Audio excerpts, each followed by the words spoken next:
और इनको ये लगा कि अब इनसे हम दूर हो जाएं, क्योंकि ये छोटे कर्मचारी हैं, अब हमें कहीं बड़े स्टेटस पे जाना चाहिए। हम लोगों की पहली मुलाकात सर 2008 में हुई बनारस में सर। ये बीए फर्स्ट ईयर में थी। मतलब सफाई कर्मी के पद पे नहीं है, ये मत किसी को बताइएगा। हाँ, ये किसी को मत बताइएगा कि आप इस पद पे।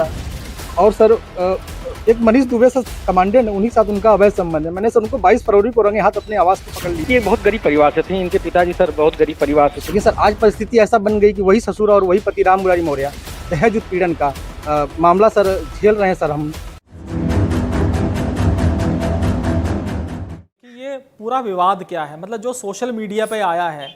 हम लोगों की पहली मुलाकात सर 2008 में हुई बनारस में सर। ये बीए फर्स्ट ईयर में थी और हम लोग ये सर हमारी रिलेशन में आती हैं इनडायरेक्ट सर। ये हमारे मामा की साली लगती हैं।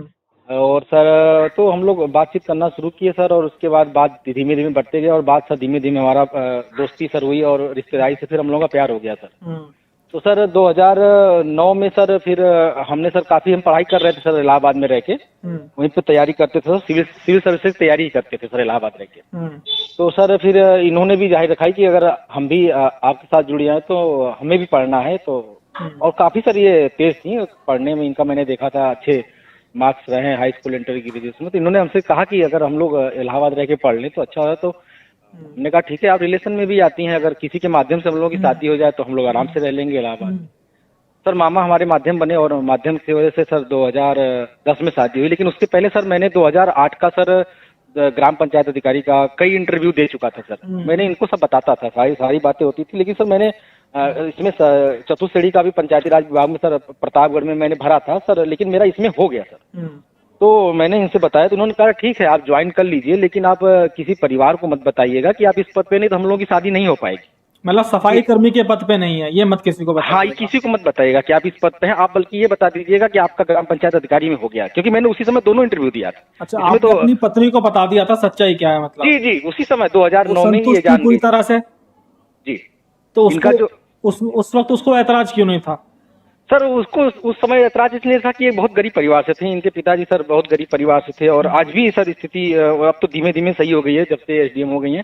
तो आप सर इनके गांव में जाकर पता कर सकते हैं कि स्थिति बहुत ही मतलब ऐसा कि तो मतलब आपका ये कहना है कि आपने सारी सच्चाई अपनी पत्नी को बता दी थी? सर 2009 में बता दी थी। और सर संजोग की बात है कि देखिए ऊपर वाला, इनकी मजबूरी थी कि ये गरीब थी और पढ़ना लिखना चाहती थी, आप इनकी मदद कर रहे थे? मदद कर रहा था सर मैं। उस समय भी कापी किताब इनको सब हर चीज उपलब्ध कराता था जितना हो सकता था, क्योंकि सर मेरे पिताजी सर एक प्रधानाध्यापक थे, सहायक अध्यापक उस समय थे 2008 में। तो थोड़ा इतना आ जाता था कि हम लोग पढ़ सकते हैं सर। तो इनको मैंने बता दिया था कि मैं इसमें हो गया, तो इन्होंने कहा ठीक है आप हो गया है, ज्वाइन कर लीजिए, सरकारी नौकरी है, मिलती नहीं है, लेकिन आप किसी को परिवार में ये चीज मत बताइएगा, नहीं तो शादी हम लोगों की नहीं होगी। और इन्होंने फिर ये बताया कि आपने ग्राम पंचायत अधिकारी का भी इंटरव्यू दिया है, तो आप बल्कि ये बता दीजिए ग्राम पंचायत अधिकारी हो गया, कौन जा रहा है पता करने, आपका क्या है क्या नहीं है, थोड़ा कम बेसी मिलेगा। हमने कहा ठीक है। तो इन्होंने सर ऐसा बोला, तो हमने कहा कि यही बोल। चलो आपका रिलेशन था, आपकी दूर की रिश्तेदारी में थी, आपकी शादी हो गई, तो उस वक्त आपको बिल्कुल नहीं लगा कि ये पलट सकती है आपकी पत्नी? नहीं सर, ये बहुत अच्छी थी सर। ये मैं आज भी नहीं कहता हूँ कि ज्योति जी गलत थी, लेकिन गलत इनको मतलब ऐसा इनको मोड़ा गया, क्योंकि वो मनीष इतना धूर्त आदमी है, इतना अच्छा ये बताओ, जब आपकी जो पत्नी थी, जब ये पीसीएस के लिए चुनी गई था ना ये?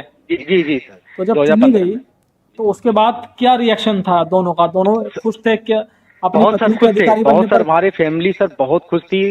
2010 में शादी हुई, फिर हम लोग आके इलाहाबाद में सर इनको मैंने कोचिंग कराया। आपकी पत्नी सरकारी नौकरी में आ गई, अधिकारी बन गई, तो आपने कैसे सेलिब्रेट किया इसको? सर पूरा गांव हम लोगों का स्वागत किया था सर। उस समय तालियों बजा के गेट बना था, गांव गए हम लोग, डीजे बजा था, हजारों आदमी आए थे। मतलब एक तो हम लोग बहुत मिडिल क्लास से आते थे, और ये तो बहुत ही मतलब गांव में, हमारे गांव में मतलब पीसीएस बनना, एसडीएम बनना मतलब बड़ी बात थी। इनके भी गांव में गया, चिरई गांव में, वहाँ पे काफी लोग मतलब हजारों लोग इकट्ठा हुए, हम लोगों का स्वागत किया सर। उस समय हम लोग की खुशी समाई नहीं हो रही थी कि एक गरीब घर की बिटिया एक मतलब कैसे कैसे करके, जो खुद 4 बहनें 5-6-7 लोगों का परिवार था, इनका बड़ा परिवार था, कैसे कैसे परिवार चल रहा था। लेकिन आलोक पूरी, आप भी खुश थे, पूरा जश्न हुआ होगा? मैं तो बहुत पूरे गांव में सर जश्न था। उसमें गांव के प्रधान जी, सांसद जी थे, उन लोग काफी मिल के हम लोगों का सेलिब्रेट किए, स्वागत किए, और बहुत अच्छा लगा सर। उस समय बहुत अच्छा परिवार सर हमारा चल रहा था। लेकिन सर ये 2020 में सर एक मनीष दुबे, जिला कमांडेंट होमगार्ड गाजियाबाद, अचानक जो आपके रिश्तों में जो कड़वाहट थी वो कैसे आई सर? ये 2020 ये बात कैसे आई कि भाई आप सफाई कर्मचारी हो और मैं अधिकारी बन चुकी हूँ, इसलिए मैं आपके साथ नहीं रह सकती, मेरा स्टेटस आपके साथ मैच नहीं है, तो ये बात ये सर कभी नहीं आया, ये सर कभी ये अभी 2020 तक कभी नहीं आया। 16 में इनकी पहली ज्वाइनिंग हुई सर, और एसडीएम के तौर पे, और 16 से लेकर 2020 तक इन्होंने कभी इस चीज को इशू नहीं बनाया। ये तो कहती थी कि आप ठीक है एक सरकारी कर्मचारी हैं और अच्छी बात है, नौकरी मिल कहाँ रही है। और इन्होंने मतलब बल्कि हमको 2015 में जब इनका रिजल्ट आया तो इन्होंने अपने इंटरव्यू में प्रतियोगिता दर्पण में ये भी कहा है कि हम अपने पति को भी अब आईएएस बनाएंगे। उन्होंने बोला सर, इनका स्टेटमेंट आज भी यूट्यूब पे उपलब्ध है। और उन्होंने इसमें ये भी बोला है कि हमारे ससुर और हमारे पति वैसे ही मैं आज जो बनी हूँ वो बनी हूँ। लेकिन सर आज समय इतना देखिए क्या कैसे करवट लेता है। आज वही ससुर राम मुरारी मौर्य और आलोक मौर्य पति दहेज उत्पीड़न झेल रहा है, जिसके ऊपर ये आरोप लगाए हैं ज्योति मौर्य की 2010 से जब से शादी हुई है तब से लेकर आज तक इनसे फॉर्च्यूनर 50 लाख रुपए की मांग कर रहे हैं। तो उसके बाद जब आपने विवाद सुलझाने की कोशिश की घर में अपना, ये सर मैंने सर बिल्कुल सुलझाने की कोशिश की। मैं सर हमारे परिवार वाले गए, बातचीत किए, इनके परिवार वालों को भी बुलाया, आए। मैं यहाँ तक सर इनके गांव गया, 2-4 लोग जो सम्मानित लोग थे उनको बुलाया बातचीत करने के, लेकिन सर किसी की सुनने को तैयार नहीं थी। इन्होंने ये बताइए मुझे, आप जब ये अधिकारी बन गई तो ये तो इनका तो ट्रांसफर भाई आपके घर में तो रहेंगी नहीं है, जी तो नहीं, इनके साथ रहे जाके कभी? नहीं सर, बीच में सर जाते थे सर, बीच में सर जैसे शनिवार को जाते थे, रविवार रहते थे, सोमवार को फिर मैं भी ड्यूटी चला आता था सर, तो रहते थे। बहुत अच्छा व्यवहार इनका रहता था। आपकी खातिरदारी वैसी होती थी जैसे पति की होनी चाहिए? जी बिल्कुल सर, बिल्कुल एकदम बहुत अच्छा व्यवहार रहता था इनका, और हम लोग काफी खुश थे सर 2020 तक। सर 2015 में हमारी 2 जुड़वा बिटिया भी हुई सर, तो बहुत एक अच्छा खुशी का माहौल चल रहा था सर। लेकिन ये सर 2020 में सर एंट्री हो जाती है ये जिला कमांडेंट गाजियाबाद मनीष दुबे की सर, जो कि एक भ्रष्ट अधिकारी है और कई लड़कियों के साथ इसका छेड़खानी के साथ जबरदस्ती करने का आरोप लग चुका है। इसकी शिकायत डीजीपी डीजी कई जगह हो चुकी है। ये बताओ, आपको पहली बार शक कब हुआ कि आपकी जो पत्नी आपके साथ चीट कर रही है? सर 2021 में सर मैं प्रतापगढ़ से सर गया था, ये कौशाम्बी में उस समय इनकी पोस्टिंग थी, सरकारी आवास से मैं गया था। तो वहाँ पे सर मैंने ऐसे ही सर बच्चे इनका मोबाइल चला रहे थे, तो मैंने बच्चे से कहा कि बाबू मुझे कॉल करना है, मम्मी का मोबाइल दे दो। तो मैंने इनका मोबाइल लिया, तो अब तक उस पर जैसे मोबाइल लिया और नेट चालू किया सर, बहुत सारे ढेर सारे मैसेज आने लगे, व्हाट्सएप चैटिंग आने लगी, आई लव यू ये वो। तो हमने तुरंत उस व्हाट्सएप को खोला, हमने कहा ये कौन बंदा है कि ऐसा लिख रहा है मेरी पत्नी की वाइफ पे। सर किसी की भी पत्नी की वाइफ पे अगर आई लव यू ऐसे शब्द, आप कब मिल रहे हो, आप क्या कर रहे हो जानू, ये जान, तो सर गुस्सा आएगा। तो मैं सर ऐसी चैटिंग सब देखा, तो मैंने सर उसका तुरंत स्क्रीनशॉट खींच लिया सर, उसको स्क्रीनशॉट खींच के रख लिया। मैं आपसे एक सवाल पूछना ये चाहूंगा, देखो कई बार क्या होता है कि जब हम लोग साथ दोस्त की तरह रहते हैं या पति पत्नी की तरह रहते हैं, जी सर, कोई भी फैमिली, जी तो सर, उस वक्त एक आदमी जब बड़ा बन जाता है तो दूसरा व्यक्ति एडजस्टमेंट नहीं कर पाता।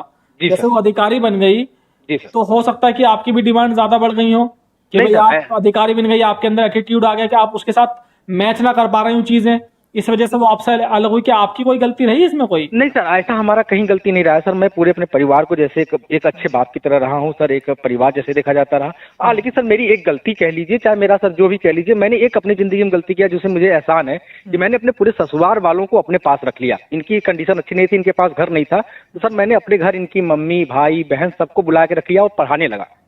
और सर धीमे धीमे इनका मनोबल बढ़ता गया और इनको ये लगा कि अब इनसे हम दूर हो जाएं, क्योंकि ये छोटे कर्मचारी हैं, अब हमें कहीं बड़े स्टेटस पे जाना चाहिए। अच्छा आलोक, ये बताओ आपको कैसा लगा कि भाई देखो बुरा तो लगेगा ही, जी सर, कि भाई आपकी पत्नी आपके साथ चीट कर रही है, वो कह रही है कि भाई एक सफाई कर्मी के साथ नहीं रह सकती, उसने मुझसे झूठ बोला, तो मन में किस तरह की संवेदना रहती है? क्या अंदर से क्या दिल कहता है? सर अंदर से तो मैं बहुत टूट चुका हूँ सर। मैं अगर ज्योति जी मुझसे प्यार से बैठ के बात कर लेती कि ये ऐसी बात है, तो मैं उनसे बात करने को तैयार था। मैंने उनको चैटिंग कई बार लिखा है कि ज्योति जी बात कर लीजिए, घर पे बाहर घर की बातें न जाएं, और जो अगर ऐसा कुछ हो गया है तो उसको हम भूल के हम लोग एक साथ फिर से जिंदगी अपने बच्चों के लिए, जो मेरी 2 बेटियां हैं उनके लिए नई जिंदगी शुरू कर सकते हैं, क्योंकि हम दोनों के झगड़े में बच्चे पीछे जाएंगे। मैंने उनसे पहले बच्चों की दुहाई दी होगी निश्चित तौर पर कि भाई हमारे 2 बच्चे हैं ना, शायद आप 2 बिटियां हैं सर, और वो भी जुड़वा है सर। तो भगवान क्या रिएक्शन जब भी सर हमें भगवान ने दिया, बहुत मतलब जो बिना सोचे दिया, मतलब इतना ज्यादा दिया कि मतलब मुझे खुशी समाहित नहीं हुई। जब बिटिया मेरी आई, 2 आई, नौकरी मिली, एक पहली बार में एसडीएम बनी, और सर मुझे मतलब बहुत कुछ अच्छा चल